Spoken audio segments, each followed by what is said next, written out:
ಮಹಾರಾಜ್ಞಿಯಾದ ಮಂಡೋದರಿಯು ತನ್ನ ರಸನಿಂದಲೇ ಎಲ್ಲವನ್ನೂ ತಿಳಿದುಕೊಂಡು ಬಹುವಾಗಿ ಚಿಂತಿಸಿದಳು.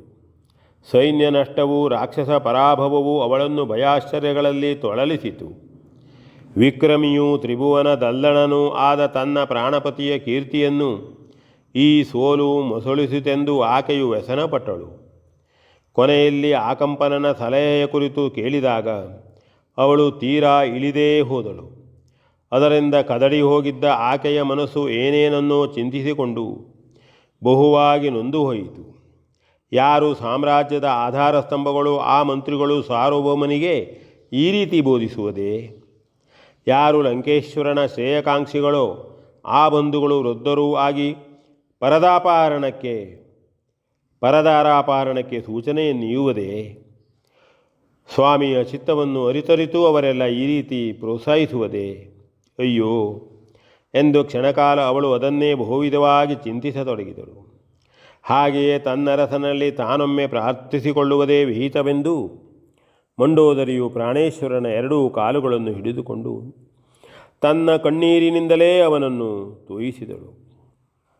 ಅಲ್ಲದೆ, ನಾಥ, ಎಂದೆಂದಿಗೂ ಇಂತಹ ಕೃತ್ಯಕ್ಕೆ ಮನಗೊಡಬಾರದು.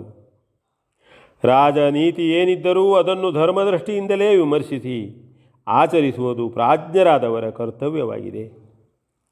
ತಮ್ಮ ಅರ್ಧಾಂಗಿಯಾಗಿ ಧರ್ಮಪತ್ನಿ ಎನ್ನಿಸಿದ ನಾನು ನಿಮಗೆ ತಿಳಿಯ ಹೇಳಲು ಹೇಗೆ ತಕ್ಕವಳಲ್ಲವೋ ಹಾಗೆಯೇ ಶ್ರೇಯಶ್ಚಿಂತನೆಗೆ ಬಾಧ್ಯಳೂ ಹೌದು. ಪರಿಸ್ಥಿತಿಯ ಅನಿವಾರ್ಯತೆಯೇ ನಾನು ಅರಿತಿದುದನ್ನು ಪಾದಮೂಲದಲ್ಲಿ ಭಿನ್ನಯಿಸಿಕೊಳ್ಳಲು ನನ್ನನ್ನೆಚ್ಚರಿಸುತ್ತಿದೆ. ಸ್ವಾಮಿ, ಅನ್ಯಥಾ ಭಾವಿಸಬಾರದು.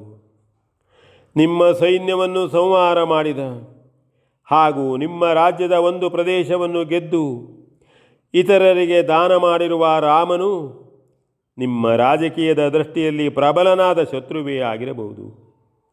ಅವನಲ್ಲಿ ಸೆಣಸಾಡುವ ಧೈರ್ಯ ಶೌರ್ಯಾದಿಗಳು ದಾನವ ಸಮ್ರಾಟರಿಗೆ ಕಡಿಮೆಯಾಗಲಿಲ್ಲ. ಯಾವ ಅವನ ಅಪರಾಧದ ಸಲುವಾಗಿ ಅವನನ್ನು ಎದುರಿಸಿಯೋ ಶಿಕ್ಷಿಸಿಯೋ ನಿಮ್ಮ ಕರ್ತವ್ಯವನ್ನು ನೀವು ಪೂರೈಸುವುದು ಮಾತ್ರ ನ್ಯಾಯವಾಗಿರಬಹುದು.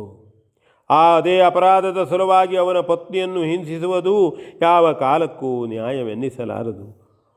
ನ್ಯಾಯವಲ್ಲದ ಮಾರ್ಗವು ಮಹಾರಾಜರ ನೀತಿಗೆ ಎಂದಿಗೂ ತಕ್ಕುದಲ್ಲ. ಅಪಹಾರ ಮಾಡುವುದೆಂತೂ ಧರ್ಮವೇ ಅಲ್ಲ. ವೇದಾಂಗಗಳನ್ನು ಅಧ್ಯಯನ ಮಾಡಿ ಅತಿಶಯವಾದ ಜ್ಞಾನ ಸಂಪತ್ತನ್ನು ಪ್ರಾಪ್ತಿಸಿಕೊಂಡಿರುವ ನೀವು ಧರ್ಮವನ್ನು ಅತಿಕ್ರಮಿಸುವುದು ನಿಮಗೆಂದಿಗೂ ಭೂಷಣವಲ್ಲ. ಪತಿವ್ರತೆಯರ ಮಾನಭಂಗ ಮಾಡಿಯೋ ಅದಕ್ಕೆ ಕಾರಣರಾಗಿಯೋ ಈವರೆಗೆ ವರ್ತಿಸಿದ್ದು ಸಾಕು. ಸ್ವಾಮಿ, ಪರಮಶಿವನ ಪೂರ್ಣಾನುಗ್ರಹವನ್ನು ಪಡೆದಿರುವ ನೀವು ನಾನಾ ಶಾಪಗಳನ್ನು ಹೊಂದಬೇಕಾಯಿತು.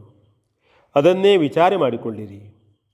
ಪರಸ್ತ್ರೀಯು ಯಾರೇ ಇದ್ದರೂ ಅವಳು ತಳ್ಳಿಯೂ ಲಂಕೇಶ್ವರನಿಗೆ ಸರ್ವತಾ ಭೂಷಣವಲ್ಲ. ರಾಮನ ಶಕ್ತಿಯನ್ನು ಕುಂದಿಸುವುದಕ್ಕಾಗಿ ಅವನನ್ನು ವಿರಹವ್ಯತೆಗೆ ಗುರಿಪಡಿಸುವ ಹಿನ್ನೆಲೆಯು ನಾಥ ತಮ್ಮ ಅರ್ಧಾಂಗಿಯಾದ ನನಗೆ ಅರ್ಥವಾಗದಿರಬಲ್ಲುದೇ.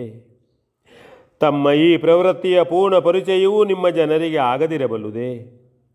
ದಿಗ್ವಿಜಯದಲ್ಲಿ ತಮ್ಮ ತಂಗಿಯ ಗಂಡನನ್ನು ಕೊಂದು ಹೊತ್ತಿರುವ ಕೌಟುಂಬಿಕ ಅಪವಾದವೂ ಸಾಕು. ನಿಮ್ಮ ಅನುಚರರು ನಿಮ್ಮ ಮನಸ್ಸನ್ನು ಅಧ್ಯಯನ ಮಾಡಿ ಅದಕ್ಕೊಪ್ಪುವಂತೆ ಸಲಹೆಯನ್ನು ಕೊಡುವವರು. ನಾನು ಈ ಪಾದದ ಅನನ್ಯವಾದ ಸೇವೆಯನ್ನು ಮಾಡುವುದಕ್ಕಾಗಿಯೇ ತಮ್ಮ ಕೈ ಹಿಡಿದು ಬಂದವಳು. ಹೃದಯೇಶ್ವರ, ನಿಮ್ಮ ಮಾನ ಅಪಮಾನ, ಸೋಲು ಗೆಲುವು, ಪಾಪ ಪುಣ್ಯ ಎಲ್ಲವುಗಳಲ್ಲಿಯೂ ನಾನು ಪಾಲುಗೊಳ್ಳುವವಳಲ್ಲವೇ? ನನ್ನ ಮಾತೊಂದನ್ನು ನಡೆಸಿಕೊಡಲಾರಿರ? ಮುನಿಪುತ್ರರಾಗಿ ದೈತ್ಯ ಸಾಮ್ರಾಜ್ಯದ ನಿರ್ಮಾತೃಗಳಾಗಿ ಇನ್ನೂ ಸ್ವೇಂದ್ರಿಯ ದಾಸರಾಗಿ ವರ್ತಿಸಬೇಡಿ. ನಾಥ, ಸೀತಾಪಹಾರದಿಂದ ರಾಮನ ಶಕ್ತಿಯು ಕುಂದಬಲ್ಲನೆಂದು ಊಹಿಸುವುದರ ಜತೆಗೆ ಅದೇ ಕಾರಣದಿಂದ ನಾವು ಧರ್ಮವನ್ನು ಮೀರಿ ನಡೆದು ನಮ್ಮ ನೈತಿಕ ಶಕ್ತಿಯನ್ನು ಕಳೆದುಕೊಳ್ಳುತ್ತೇವೆಂಬುದನ್ನು ಮರೆಯುವುದಾದರೂ ಏಕೆ? ಪತಿದೇವ, ನಾನು ನಿಮ್ಮನ್ನೆಂತೂ ಅಂತೆಯೇ ಆ ಸೀತೆಯು ರಾಮನನ್ನು ಹೊಂದಿಕೊಂಡಿರುವಂತೆ ಅವಕಾಶವನ್ನಿತ್ತು. ಜಗತ್ತಿನ ಪತಿವ್ರತಾ ಧರ್ಮವನ್ನು ಸಂರಕ್ಷಿಸಲು ನೀವೇ ಧರ್ಮದರ್ಶಿಗಳಾಗಿ ನಿಂತು ಲೋಕಲೋಕಗಳನ್ನು ಉದ್ಧಾರ ಮಾಡಿ ಎಂದು ಬಹುವಿಧವಾಗಿ ಪ್ರಾರ್ಥಿಸಿಕೊಂಡಳು. ರಾವಣನ 20 ಕಣ್ಣುಗಳು ಹನಿತುಂಬಿದವು. ಮೆಲ್ಲನೆ ಕಣ್ಣೀರು ತೊಟ್ಟಿಕ್ಕತೊಡಗಿತು. ಒಂದೇ ಸವನೆ ನಿಟ್ಟುಸಿರು ಸೂಸತೊಡಗಿತು. ಮಂಡೋದರಿಯ ಮಾತುಗಳು ಅವನ ಹೃದಯಕ್ಕೆ ಕಹಿಯಾದ ಔಷಧದಂತಾಗಿದ್ದವು. ಸಹ್ಯವಲ್ಲದ ಕಹಿಯೇ ಅದಾಗಿದ್ದರೂ ಅದು ಔಷಧವೆಂದು ಅವನು ತಿಳಿದಿದ್ದನು. ಕಾಮ ಜೀವನದ ಕೆಲವು ಅವ್ಯವಹಾರಗಳನ್ನು ಬಿಟ್ಟರೆ ದಶಮುಖನಲ್ಲಿ ಹೆಕ್ಕಿ ತೆಗೆಯಲು ಬೇರೆ ದೋಷಗಳಿರಲಿಲ್ಲ. ಪ್ರಜಾಪಾಲನೆ, ದೈವಭಕ್ತಿ, ವಿದ್ಯಾಪ್ರೌಢಿಮೆ, ಜ್ಞಾನ ಸಂಪತ್ತು, ಸಮರಶೂರತೆ, ದೇಶಪ್ರೇಮ ಮುಂತಾದ ಸಕಲ ವಿಶೇಷಗಳು ಅವನ ಆಳ್ವಿಕೆಯ ಸ್ವರ್ಣ ಲಂಕೆಯ ಸೌಭಾಗ್ಯದಂತೆಯೇ ಅವನಲ್ಲಿ ತುಂಬಿ ತುಳುಕುತ್ತಿದ್ದವು. ವಿಷಯ ಸುಖ ಸಂಭ್ರಾಂತನೇ ಆಗಿದ್ದರೂ ಧರ್ಮಪತ್ನಿಯ ಪ್ರೇಮಾನುರಾಗಗಳಲ್ಲಿ ಅವನು ಮಂಡೋದರಿಗೆ ಸರಿಯಾದ ಪತಿಯೇ ಆಗಿದ್ದನು.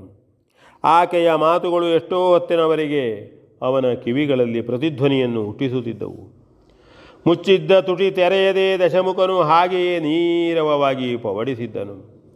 ಪತಿಯ ಮೌನವನ್ನು ಕಂಡು ಮಂಡೋದರಿಯು ಮತ್ತೆ ಮಾತೆತ್ತದೆ ಪಲ್ಲಂಗದಲ್ಲಿ ನೀಡಿದ್ದ ಅವನ ಕಾಲುಗಳನ್ನೊತ್ತುತ್ತಾ ಕಂಬನಿಗಳಿಂಗಿ ಹೋಗುವವರೆಗೂ ಮೌನವಾಗಿಯೇ ಮರುಗುತ್ತಿದ್ದಳು. V N Bhagwat ಬರಪಡಲಿ.